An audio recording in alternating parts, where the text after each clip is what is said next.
Welcome to the Classic City Sports Podcast. And McAllister down the left field line. Connor Tate is going to round third. He will score. And rounding third is Blaylock. He will score. And the Dogs walk it off. If you're looking for the latest Georgia Bulldog news in football, basketball, baseball, and recruiting, then you are in the right place. It's third down, Bryce Young's career. You need 10, play clock at 4. From the pocket, launching downfield, underthrown and intercepted. Keely Ringo has an escort down the sidelines. All the way to the end zone, and Georgia is going to conquer the Crimson Tide. Hosted by Jeremiah Stoddard and Jonathan Williams. Georgia on the mountaintop. Demons be gone, and the drought is over. National champions at long last. Just sit back, relax, and prepare yourself for these hot takes you're about to listen to.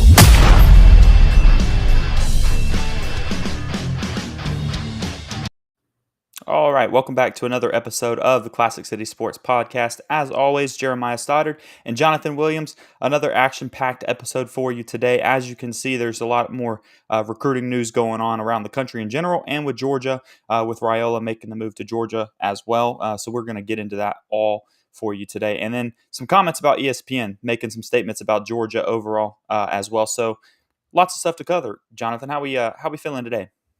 I'm feeling good, and I know you're not going to bring it up yourself, so I'm going to do it. It is Jeremiah's birthday to all of our listeners. So while you're sitting on your couch, while you're sitting there watching on your phone, or if you're in the car listening to us, go ahead and wish Jeremiah a happy birthday, because I know he's not going to bring it up to himself, but he deserves all the love. And I certainly appreciate him as a friend and for being my co-host for so long. So I had to get that out of the way. Had to make sure I do that, give my boy a shout out on our own show. But Appreciate it. Yeah, a lot of good stuff to talk about. You know, we didn't get to talk last week. Because I was out of town, you were out of town, so a lot of stuff going on there, but super excited about this week, super excited what we have going on right now, so and what the topics that we have, especially this recruiting one and the one we have about ESPN. I think those are going to be some really fun topics for us to discuss, so looking forward to it. Yeah, absolutely. It's going to be a great episode. So let's just not hesitate. Let's get straight into it. Let's go ahead and start, with the title real quick, because that's what people are probably clicking on this video if they've seen it. Dylan Raiola is making the move to Georgia. So he's going to play his senior season at Buford High School to wrap it up. First thing I'll say about that before I kick it to you is it obviously shows you that he is 100% committed to Georgia, and you don't have to worry about that wavering because his family is moving to Georgia. So he's down the road from UGA. He's going to be here for the senior season, all that kind of stuff. So I think that's the biggest takeaway from me initially on it. And I don't know how you feel, but that was my thought as soon as I saw weeks ago that he was planning to move to Georgia. Yeah, definitely that one, because I mean, heck, if your family's going to move move across the country, buy a house, and then enroll you into a high school that's pretty much right down the road from the University of Georgia, then yeah, all signs point to, yeah, I'm locked into Athens. I want to be a Bulldog. That's where I'm going to go. And I want to be as close as possible while also playing an extremely high level of high school football to finish out my career. But another big thing too, that I'm sure Georgia fans are really excited about is the amount of potential Georgia recruits and commits that are playing at Buford. Jaden Perlotte's one. He's in the 2025 class. KJ Bolden is the big one. He was the number one player in the state of Georgia until Raiola decided to make the move to Georgia. Now he's the number one player in the state of Georgia, and KJ Bolden is second. But that's one that Georgia fans are really wanting, the safety. And so maybe now that Raiola is on the team with him, he can kind of help continue to recruit him, make sure he comes down to Athens. Edric Houston is another one. That's looking like an Ohio State lean right now, but you never know what could happen when Raiola gets onto campus, and especially if KJ Bolden also commits to Georgia, what could happen there with Edric Houston. But I also think they have 5 players in the top 30 for the state of Georgia in 2025 on Buford this year. So there's a lot of potential recruits. There's a lot of high-level prospects on that football team, and that's a great thing for Raiola to be around in his final year, because it's going to be high-level competition.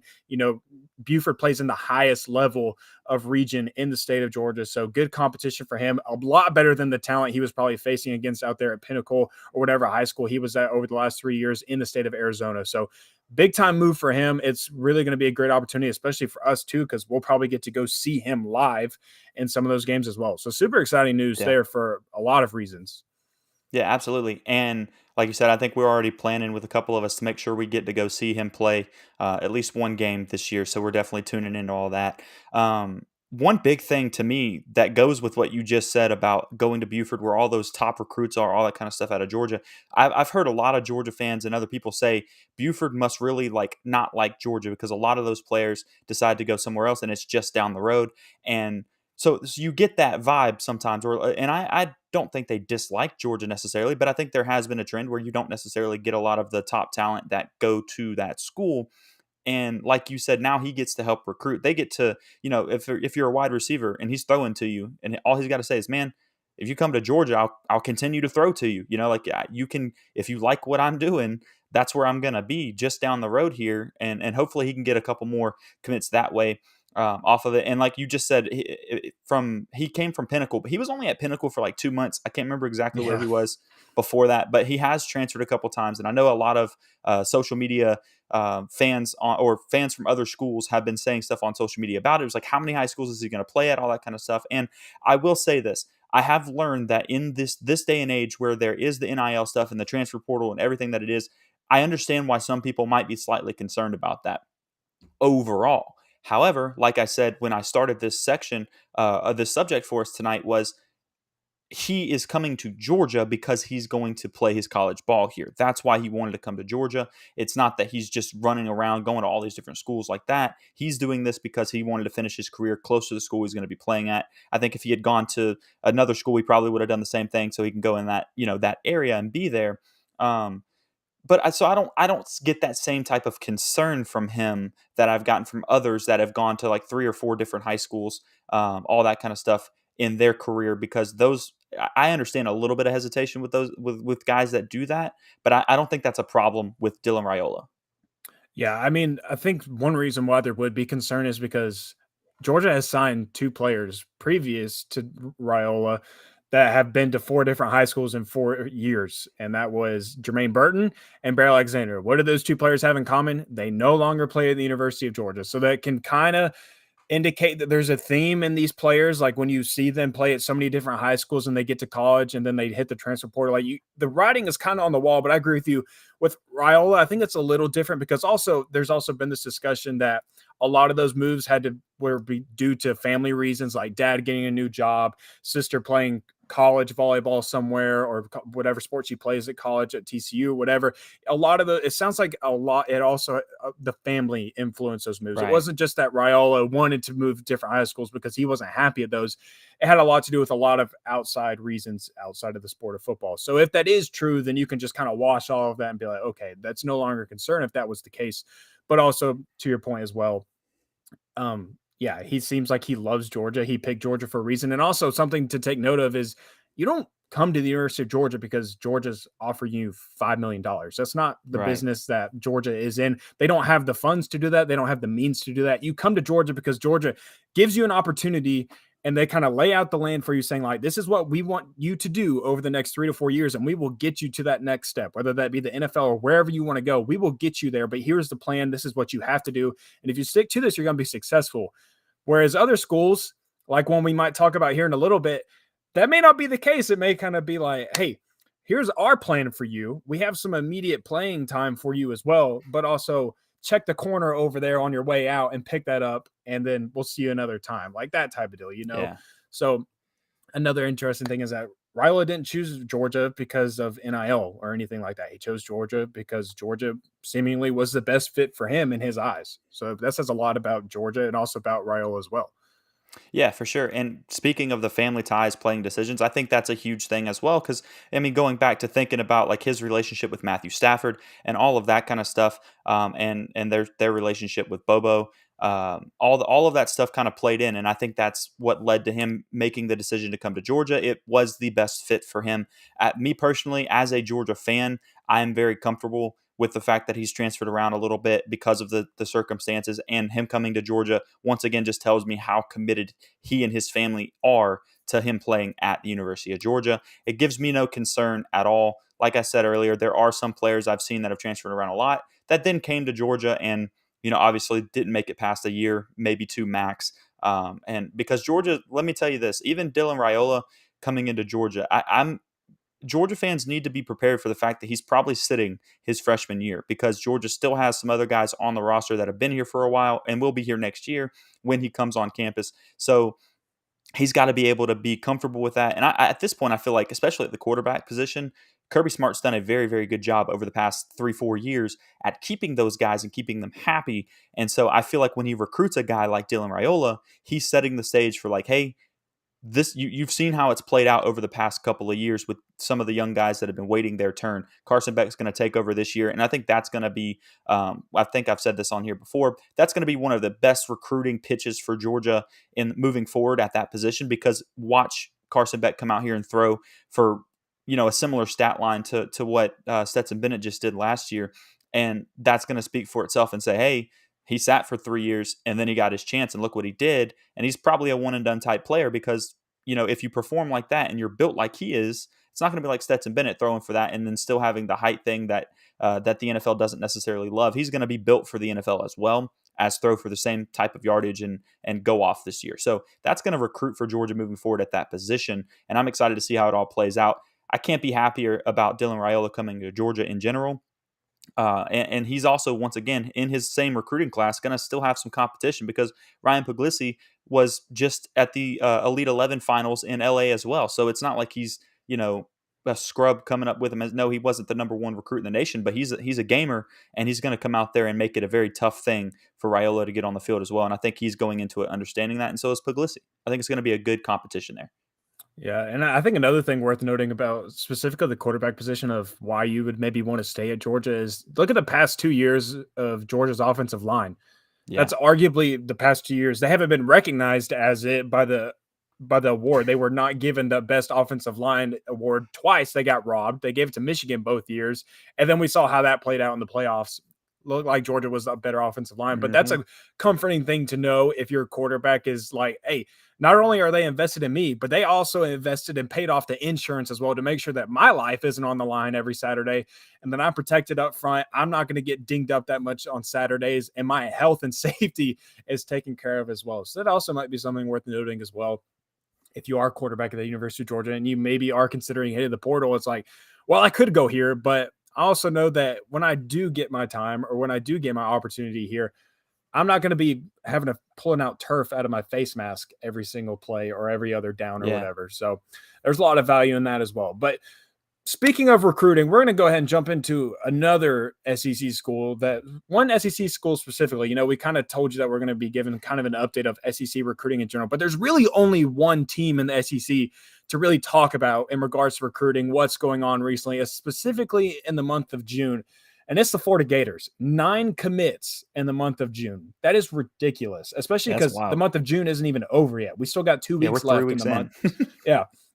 So the fact that they have 9 commits and as quickly as it happened, it felt like it happened almost entirely over one single weekend, So a lot of buzz going on there, like, oh my gosh, Billy Napier has got this program back on its feet. He's got the ball rolling for them.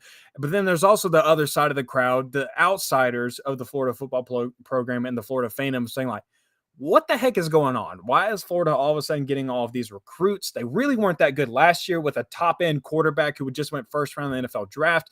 This year, it's even looking it's probably going to be another step back for them considering their quarterback situation this year and the guys that they have around them. What is going on with Florida and why is that happening?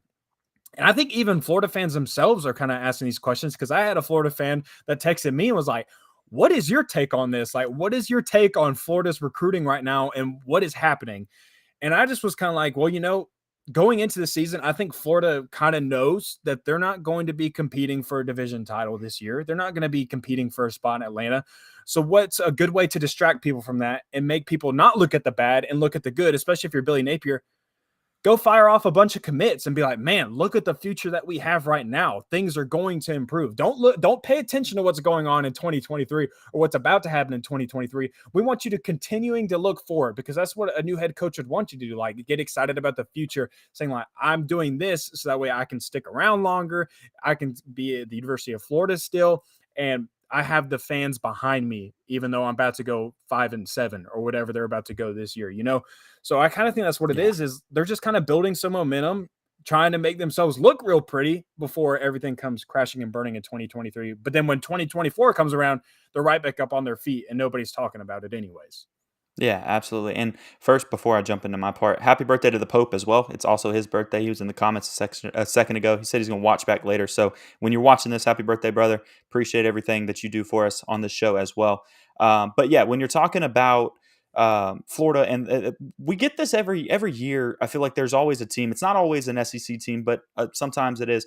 You always get that team that we're in the middle of May, we're in the middle of June, and they start like celebrating their recruiting titles. And unless you're one that's shown that you can maintain that throughout the whole course of recruiting, like your Bamas, your Ohio States, your Georgias, and stuff like that, what your recruiting ranking currently is in June doesn't mean that you're going to still be sitting there come December on signing day, early signing day, because it kind of gets away from you a little bit. And so there's plenty of time for people to be kind of, flipped from your roster, all that kind of stuff as well. And I think that's what you're going to see with Florida when it's all played out. I think they were sitting at like number 3, somewhere up there. It was pretty They're high. number 2 right now, I think. Are they? They went up to 2. They're right behind Georgia. So they've gone up a little bit more on that as well. And shouts to them on it, because like they are recruiting really well right now, and they are getting some really big names in their recruiting class right now. But at the same time, it's way too early to be celebrating the recruiting ranking, because that can change on you overnight. Georgia's got a lot of momentum that they're going to probably be building here later in July. I know there's a time period in July that you're probably going to see some stuff pop for them. And that's when you'll see some more momentum going back the other way. You'll see some people probably come off that Florida commit list at some point, not necessarily saying to Georgia, but to other schools. There are plenty of schools that recruit the state of Florida because they do have a lot of talent down there as well. So Florida fans that are bragging about their current setting, all I say is just talk to me in December. And if you're still sitting in the top 3, top 5 even, then I'll give you your flowers, because I will be impressed with Billy Napier at that point, because that's one thing that everybody talked about him, where he came from before with the Raging Cajuns, was he was recruiting well there. He was doing it there, but he was also getting a lot of transfer students there and doing it that way. It's a little bit harder when you're actually in the SEC and you're at Florida and you have to do it at a different level. So it'll be interesting to see how it all plays out. I'm not saying they won't have a decent recruiting class when it's all said and done, but then they might not be in the top 10 as well. There's a chance it could go the other way. We see teams do this all the time at this time of year, where they're just holding up the trophy for having it already, and sometimes it starts to get away from you when National Signing Day is right around the corner. Well, even if Florida does finish top 5 or even top 3 in this recruiting class, it don't mean a hill of beans of what's going down in Gainesville or anything for Billy Napier of that matter. All. Heck, Texas A&M just got done signing the best class in recruiting history. In college football history, Texas A&M signed the most talented recruiting class in history to date. It was loaded down according to all of the recruiting sites and everything.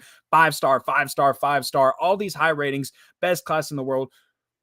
Well, what happened the following season? You lose a game to App State. You crap the bed. You finish in the bottom of the SEC West, not even sniffing any contention in any type of division title or even a bowl game for that matter.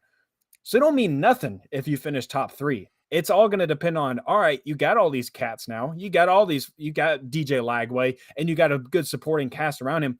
What are you going to do with it? Are you actually going to produce with it? Because it doesn't mean that like getting these high school kids is great. Don't get me wrong. And it's a crucial step to building a successful program, and especially a sustainable program as well. That's what has made Georgia and the University and Kirby Smart so well, is that not only do they recruit really well, but they sustain that success and they continue and they build off of it every single year. So this is good for Florida that you're doing it now. This is showing early signs that Billy Napier can get it done on the recruiting trail if he can hold on to it, if he can close. Yeah. Because you have to be able to do that. Kirby Smart closes really well. Nick Saban closes really well. Can Billy Napier close really well in the SEC? We're about to find out this year. So that's the big thing is even if you do get all these guys, even if every single commit right now sticks to their verbal commitment and they sign on the dotted line come December or in February, what are you going to do with them? Because 2024, that season, DJ Lagway is probably a starting quarterback. That's a tough schedule. People are already saying it's the toughest schedule ever Yeah. that any program has ever had to go through. I mean, they have to play FSU, UCF, Miami, along with a lot of other SEC programs. A really tough schedule. So how is that going to look? It might get a little, it might get a little frustrating there in 2024. So you really got to keep the ball rolling. But that's what I'm interested to see is Billy Napier has checked off step one so far of getting a program back up on its feet. But what about all the other ones that are left on the list? Still a lot of question marks there for the Gators down south.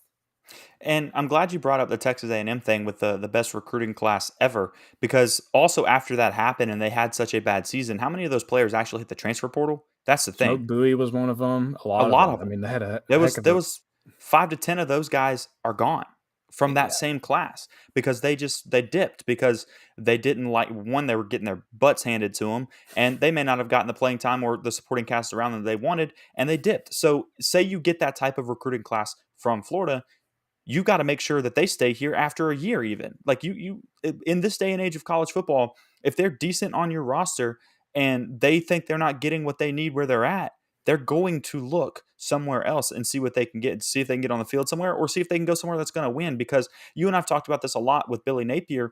It's going to take him a couple years to build that program back up because man, Dan Mullen left that thing in absolute shambles, and it's going to take somebody a good 4 to 5 years to actually be really competitive again.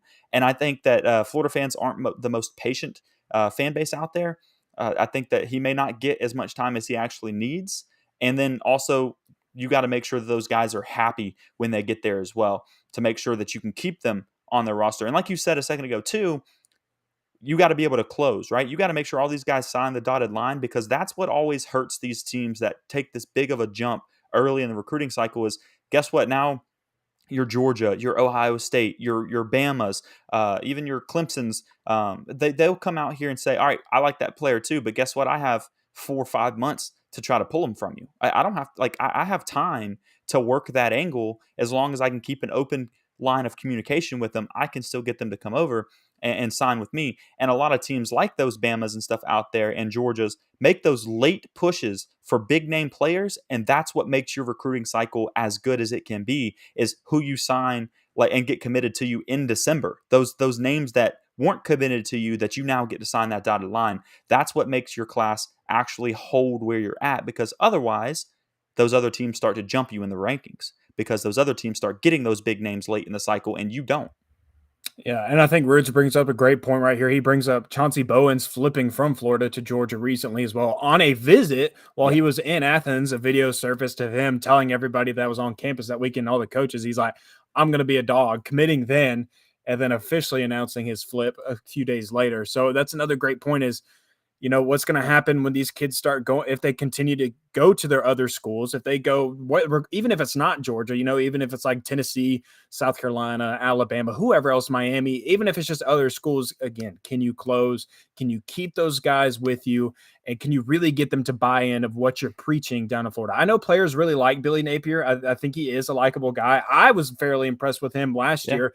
It was kind of refreshing to watch like Florida press conferences after games or before the games and actually like what the guy's saying and now listen to Dan Mullen ramble on up there and just provide a He's bunch of not coming to a excuses. press conference wearing a Darth Vader mask after No, he just yeah. got his whole Billy team just Napier got in a ain't brawl on the yeah. field during the game. Billy Napier ain't playing no games up in press conferences. He's very professional.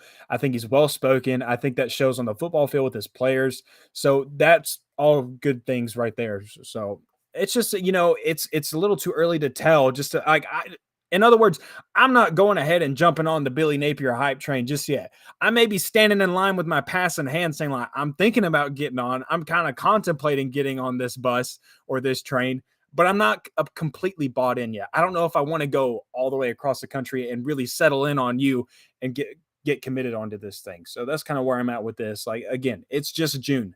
There's a few more months. There's a whole season to be played, a whole college football season to be played before all of these kids are officially locked in with their colleges. So time will tell with Florida, and it'll be interesting to watch. And I'm the type of person too that I I'm not the one that's going out there and saying I want them to lose all 12 games of the season, because I prefer when our opponents are decent, because it feels better when you get those wins, right? I want to be like the team that gets to ruin their season. I want them to be having a good year. I remember, you got to think back to the early Sauter wants 2010s. the disrespect. Oh yeah, absolutely want the disrespect. The early 2010s or mid 2010s, even where it came down to Georgia and Florida, who's going to win the East, right? Those games were fun. Think about last year, Georgia and Tennessee. It pretty much was deciding who was going to win the East this year. That's fun. Like that's enjoyable. And if we can get a couple of teams to be competitive to where you actually have competition in your conference, like your Tennessee, your South Carolina, and your Florida, if all three of those teams want to be decent, I'm okay with that because I still believe that Georgia will go in and take care of business, but I would like to see some good games. I want to see Georgia take that hope away from them. It's petty, but it's fun. Like that's college football. That's what makes it fun. And if like this year, going down to Jacksonville, Georgia's winning that by 4 scores. Like we know that. Like we do. Like it's funny, but we know that. They're going to have a tough time making a bowl game again this year. And that's not because Billy Napier's not doing a decent job down there. It's because it's going to take time. Like I said earlier, it's going to take them a few more years to get to where they're competitive. And so we don't expect to have a good game down there this year. Who was it? Was it you were having them at like the bottom of the East, right? Like you had them like Yeah. right in front of when we were talking. You had them like finishing just in front of Vanderbilt this year. If Vanderbilt So, didn't like, exist, they'd be last. But I'm loving the backhanded compliment how you started that out by saying, I actually kind of want Florida to be a little successful. But by the way, you're getting dragged down to the ground down in Jacksonville this year. Like it's gonna be dead bodies down there. You're getting beat by 4 scores. It ain't gonna be a competition. We're gonna be asleep by halftime. Game's gonna be over. Like we ain't sweating that one. But I still kind of want you to be successful. So that's funny stuff right there. I enjoy it. But yeah, you don't want you don't want this great rivalry to turn into how Georgia Tech has, where Georgia fans are kind of like, just get them off the schedule at this point. Like even Georgia Auburn at this point, it's not a game anymore. We'll see what Hugh Freeze has to say about that. But once again, it's going to take him some time too. It's not like over the night kind of thing. No doubt, but you don't you want Georgia and Florida to always remain competitive because there's always so much build up to that game, and you want that to remain intact and make the season fun, especially when this thing goes to 12 playoff teams. You want something to still remain exciting about the regular season, right? And with it looking like Georgia is going to be locked in with Florida for the foreseeable future, regardless of what the SEC schedule does in the near future, like. That's something you want to be able to look forward to every year, and you want that game to always have a lot of build-up and a lot of expectations and a lot of anticipation for that. Definitely don't want it being like, just get them out the schedule at this point. Like, nobody cares about this game. Everybody knows what's going to happen. So, yeah, I definitely agree with you there, and I think Georgia fans and Florida fans would agree with that as well. Like, that game is better when both teams are ranked, both teams are right there at the top of the East, and it's a fight to see who's going to Atlanta by December. So, great point made. But then again, also Georgia fans are also on the contrary, like we don't care as long as we win every single game, and as long as we're the ones playing Atlanta, that's all that matters because that's how we win national championships, and that's how they've done it the last 2 years. And some would say it's the start of arguably maybe the making of the greatest dynasty ever in college football history. You win back-to-back, great shot to win 3 in a row. It would be the first time since Minnesota did in the 1940s, so really the first time ever in college football history. It's a strong dynasty in the making that Kirby Smart has established in Athens by most, but not by everybody, apparently, because ESPN decided to release this article, and they did it based on the SP Plus rankings. The way that they explained it in the article is they ranked the best teams of the 2020s. So just this decade, from 2020 COVID year to now. So the 2 Georgia national championships and then the Alabama national championship in 2020. That's it. That's the only information we have of the 2020s. And they base it on points allowed, points scored, and then I think basically your record over the last 3 years. And you would think that the back-to-back champions, the only team right now with multiple championships in the 2020s, would be at the top of that list. No. Alabama's number 1. Well, surely Georgia's number 2, right, Stoddard? They'd be number 2 on that list, right? No. You would Ohio State is number 2 on the list, and then Georgia falls in at 3. But that's not even the most interesting part, or that's not even the thing that I found most interesting about this article. Right underneath the rankings where they had Alabama, Ohio State, and then Georgia, they also ranked the best teams of this decade so far, and then along with the best offenses and best defenses. Georgia had 2 of the top 3 teams in this decade. Alabama was number 1 at 2020, and then it went Georgia 2021, Georgia 2022. And so you're like, how does a team that has 2 of the best teams in this decade fall at third on your list. And then they also had the 2 best defenses of this decade. Like none of it adds up. And and especially the fact that Ohio State is above Georgia when one, they don't have a national championship at all. Georgia just beat Right. them this last year in the Peach Bowl.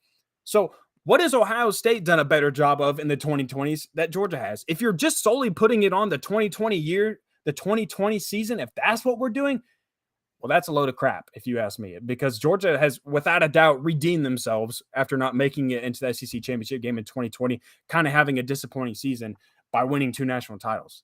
So Yeah. ESPN, I don't know what we're doing over there. I don't know the logic behind this. I don't care what your numbers say. I don't care what your metrics say, your SP plus whatever bullcrap. I don't care what you say. Poll anybody in America right now and ask them who the best team in the 2020s has been.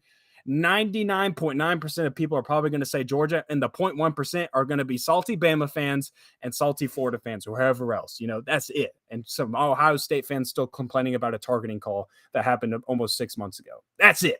That's all. Well, and then Georgia's what, 29-1 in the last 2 seasons? Yeah. I mean, 29-1 in the last 2 seasons of the 3-year 2020s, right? Like, and the year before that, we lost what, 2 games? I think it was. 2 or 3. I can't remember. Either way, point Lost to being, Alabama, lost to Florida. I know they've that. lost like 3 games in the entire 2020s right now, or whatever it was. Where 2020 we lost a couple games because that was a COVID year and all that kind of stuff going on. But still, point being, they've only lost a few games overall. In the past 2 seasons, they've only lost 1. Back-to-back national champions. It just screams that like Kirby sent a message to somebody at ESPN and was like, "Hey, 7-5, 7-5. Put us at 3 so I can slap this on the whiteboard in the locker room right before we get ready for 7-5. fall camp and for these summer workouts." Yeah, and then sneak in at the bottom of this article, FYI, Georgia's going 7-5 in 2023, and then he Yeah. can just slap it on the whiteboard, say, "You see what they're saying about us? 2 national championships. They still ain't giving us credit." Well, you've got that article, and you even have Kirk Herbstreit who came out and was talking about Georgia not being the better team too. Like this is something that's been consistent with ESPN over the past like month or 2 or whatever it was when he said that as well. And that one was like, it just makes no sense, man. When you see what Georgia's built and you see what they have, like the defense, Georgia has proven that the defense, no matter who leaves at this point, they are going to be good, right? At least going to be a top 10 defense. Like you're not going to fall to a top 50 defense or something like that just because a few guys left, because you know that you are going to still be up there. Then you look at the offense, right? And you look at the fact that you've got most of your offense back. You're like you mentioned earlier, Georgia's offensive line is going to be insane this year again. And so maybe they'll get the recognition they deserve this year, but it's going to be the best offensive line you've seen at Georgia in a while. And then you have all your weapons for your quarterback to throw to. And yes, it's a first-year starter, but it's someone that's been on the team for 3 years learning that system and who has ungodly talent still. Like it's not like he was untalented. It was just that he wasn't quite ready to start when his number was going to be called. And that's why Stetson ended up being able to take over. And Stetson ended up being a baller. So it worked out for everybody. Now he's going to take over and do the same kind of stuff that Stetson did last year, but be built better for the NFL and everything like that. All of that offense and all of that defense that's coming back this year, how can you think they're not going to be good? I don't understand that at all. Yeah, I'm glad you brought up the consistency with the defense and the offense, because now I get to plug my stat that I tweeted earlier today. And it's that Georgia is the first team since Clemson in 2018 and 2019 to go back-to-back years with a top 10 offense and a top 5 defense. And like you said, with the squad that they have coming in this year, it's looking really good. And they would be the first team since 2003 to go 3 years straight with a top 10 offense and a top 5 defense. So again, only continuing the argument of how in the heck is Georgia third on this list for the all decades team or whatever. The question still begs, we don't know. I don't even think there's a clear answer. ESPN didn't even really give a clear answer as to why Georgia was third on that list. And I think if you're placing Georgia third on that list, you best be putting in a paragraph of saying like, here's our justification as to why Ohio State and Alabama are ahead of him, but they really didn't give you one, which is a little odd to me as well. Clickbait, yeah. I guess that's the best way to put it. ESPN back on their clickbait bullcrap. Oh, man. But, yeah, I had to slide in my stat knowledge there for a little bit. Hey, listen, if y'all aren't following this man on Twitter already, hold on. Give me a second here. Oh, we got a little banner for it. Oh, my gosh, it's right there. Got the banner. Got the banner for it. Got to follow this guy on Twitter. The stat of the day is something that you got to wake up and drink your coffee to and get some really good knowledge. Stat of the day keeps the doctor away. That's it. Not me, doctor, kinda. but your actual doctor. The doctor is always going to be showing up on the timeline every day. You ain't going to keep me away, but your actual doctor, those tweets will be keeping the doctor away. What those tweets show you is the fact that Georgia is the number one team in the 2020s, or at worst case, if you're going to put them at number 2, but you got to have them at least ahead of Ohio State. Those stats will consistently show you why that is why that should be the understanding synopsis of the 2020s. But, had to plug him for a minute. He'll definitely get you some over the offseason. If you're like me and you crave college football information as much as possible, even in the offseason, it's where you're going to get it right there. That's all I'm saying. Amen. I don't even got to plug my stuff. Stotter's going to do it for me. That's a good co-host right there. I appreciate that. For sure. What else did we have to talk about today? I lost track. Yeah, I think that was it. I was about to say, unless you got anything else, I think that's going to do it for this week's episode. I think we covered a lot still. I think we went through those topics a lot more quickly than we do. We usually go about 45 minutes. This week, you're getting like 36 minutes. So we appreciate all of you guys tuning in. Thank you to everybody that flooded the live chat, especially wishing Star a happy birthday. Always good to see Appreciate that. Always wishing us good blessings and making us smile every single week. So appreciate all of you that tune in live. And we appreciate all of you that listen to this after we have posted it, not after the live show. We appreciate every single one of you. Before you head out, though, hit that like button, hit that subscribe button if you haven't already. As Starter said, hit us up on social media, hit that follow button so you can stay up to date on shows and might even get some good information on the dogs that you so graciously love very much. Stoddard, you can close us out, brother. As always, you guys, keep it classy in the Classic City. We will catch you next week. Thank you for listening to this week's episode of Classic City Sports. Take a second to subscribe, rate, review, and share with your friends and family. Feel free to reach out to the Classic City Sports Crew on Twitter with any topics you'd like discussed. You can reach out to Jeremiah at The Stodfather, to Jonathan at Dr._J Will, and make sure to follow at Classic City Pod for show updates. Check back next week for a brand new episode. In the meantime, two simple words which express the sentiments of the entire Bulldog Nation.